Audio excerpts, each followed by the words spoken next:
تو ان خاتون نے اصل میں یہ پوچھا کہ مجھے تسلسل سے خون آتا ہے، یعنی حیض کے ایام حیض گزر بھی جاتے ہیں پھر بھی بلڈ آتا رہتا ہے،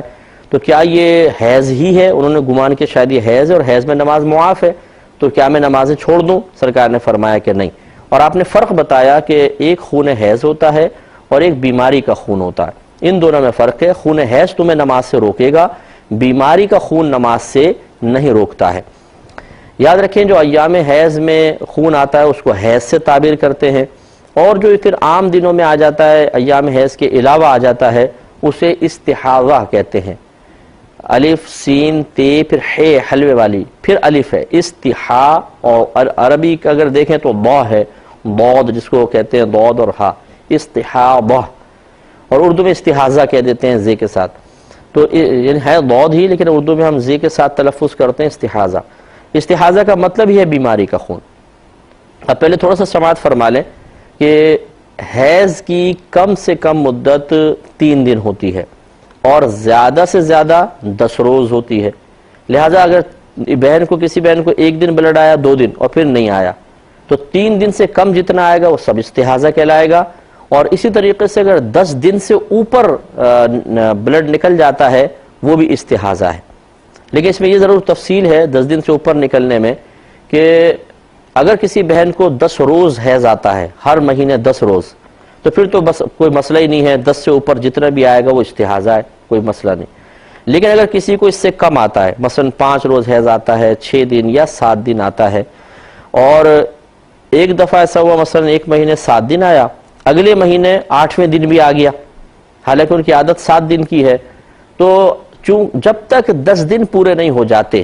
اگر 7 سے اوپر کوئی خون آیا تو وہ نماز وغیرہ چھوڑ کے رکھیں گی اور یوں گمان کریں گی کہ شاید میری عادت بدل گئی ہے، 6 روز کی عادت تھی لیکن 7ویں دن آ گیا تو عادت بدل گئی ہے، 7ویں کے بعد 8واں آ گیا تو عادت بدل گئی ہے۔ پچھلے مہینے عورت کو جتنے دن حیض آتا ہے وہ عورت کی عادت کہلاتی ہے، یاد رکھیں 6 دن اگر حیض آیا تو 6 دن عادت ہے، 7 دن حیض آیا تو 7 دن کی عادت کہلائے گی۔ لہذا جب اگلے مہینے مثال کے طور پہ پچھلے مہینے 6 دن آیا، اگلے مہینے 7، پچھلے مہینے 7 دن تھا، اگلے مہینے 8، تو عورت گمان کرے گی کہ میری عادت بدل گئی ہے۔ جب عادت بدل گئی ہے تو اس کا مطلب ہے یہ بھی خون حیض چل رہا ہے یا ایام حیض چل رہے ہیں، وہ نماز چھوڑ کر رکھیں گی۔ اگر 7ویں کے بعد 8ویں دن بھی آیا، 9ویں دن، 10ویں دن، وہ نماز چھوڑ کر رکھیں گی کہ گمان ہے کہ عادت بدل گئی ہے۔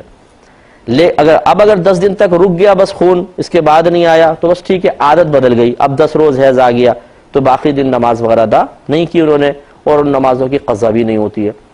لیکن اگر عادت مثال کے طور پہ 6 دن کی ہے اور ایک دن 7ویں دن آیا، وہ رک گئی کہ شاید عادت بدل رہی ہے، 8ویں دن، 9ویں دن، 10ویں دن، اور 10 کو کراس کر گیا، 11ویں، 12ویں، 13ویں دن بھی آ گیا، تو اچھی طرح یاد رکھیں کہ جس کی عادت معروف ہو، 10 دن سے کم عادت معروف ہو، اور پھر خون حیض کسی مہینے 10 دن کو کراس کر جائے تو اب اس کو عادت معروفہ پر لوٹاتے ہیں۔ ہم یہ کہیں گے کہ 6 دن حیض ہیں، باقی سب استحاضہ ہے۔ اگرچہ ہوگا یہی کہ 6 دن کے بعد وہ نماز، 7ویں دن اگر حیض آیا تو نماز چھوڑ دیں گی احتیاطاً کہ نہیں شاید حیض عادت بدل رہی ہے، 7ویں دن آیا، 8ویں، 9ویں، 10ویں دن وہ نماز چھوڑ کر رہی کہ شاید یہ حیض ہے۔ لیکن جب 11ویں دن آ گیا تو حکم کیا ہوگا؟ 11 12ویں دن آیا پہ بند ہو گیا، حکم ہے کہ ہم اس عادت معروفہ پر لوٹائیں گے، ہم کہیں گے 6 دن حیض کے ہیں، باقی سب کے سب استحاضہ ہیں۔ اب اس میں 2 مسئلے ہیں، ایک تو جو انہوں نے نمازیں چھوڑی اگلے 4 دن کیا گناہگار ہوئیں؟ گناہگار نہیں ہوئیں، کیونکہ ان کو تو گمان تھا خون حیض ہے، یہ تو بعد میں کنفرم ہو گیا جب 10 دن سے کراس کر گیا خون حیض کہ بھئی یہ حیض نہیں تھا بلکہ استحاضہ تھا، تو یہ تو کنفرم ہو گیا کہ استحاضہ تھا، تو باقی دن جو ہے وہ سب کا سب اس میں نماز ادا کرنی چاہیے تھیں، لیکن چونکہ ان کو پتہ نہیں تھا تو گناہگار تو نہیں ہوں گے۔ دوسری بات یہ کہ جب استحاضہ ہونا معلوم ہو گیا تو پتہ چلا کہ 6 دن کے بعد جتنے 4 دن آگے گزرے ہیں وہ ایام حیض نہیں تھے، جب ایام حیض نہیں تھے تو ایام حیض کے علاوہ اگر دنوں میں نماز قضا ہو جاتی ہے تو عورت کو ادا کرنی پڑتی ہے، لہذا وہ ان 4 دنوں کی تمام نمازیں قضا کریں گی۔ تو امید ہے کہ تھوڑا بہت مسئلہ سمجھ میں آیا ہوگا۔